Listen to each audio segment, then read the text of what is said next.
કે મિત્રો, શું તમે પતંગ ચગાવવાથી શરમાવશો? નહીં શરમાવાનું.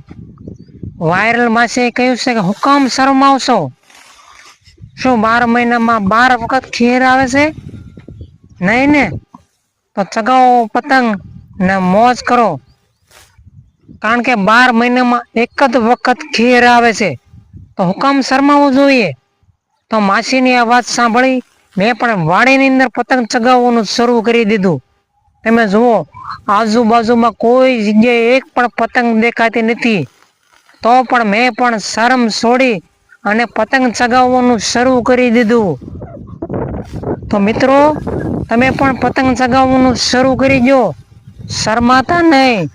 તો ચગાવો પતંગ અને કરો મોજ. હેપી મકર સંક્રાંતિ. કે મિત્રો, શું તમે પતંગ ચગાવવાથી શરમાવશો? નહીં શરમાવાનું.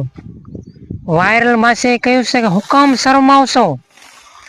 શું 12 મહિનામાં 12 વખત ખેર આવે છે? નહીં ને? તો ચગાવો પતંગ ને મોજ કરો. કારણ કે 12 મહિનામાં એક જ વખત ખેર આવે છે, તો હું કામ શરમાવવું જોઈએ?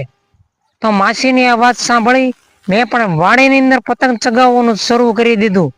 તમે જુઓ, આજુબાજુમાં કોઈ જગ્યાએ એક પણ પતંગ દેખાતી નથી.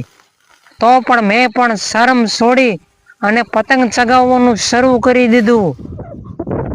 તો મિત્રો, તમે પણ પતંગ ચગાવવાનું શરૂ કરી દો, શરમાતા નહીં. તો ચગાવો પતંગ અને કરો મોજ. હેપી મકર સંક્રાંતિ.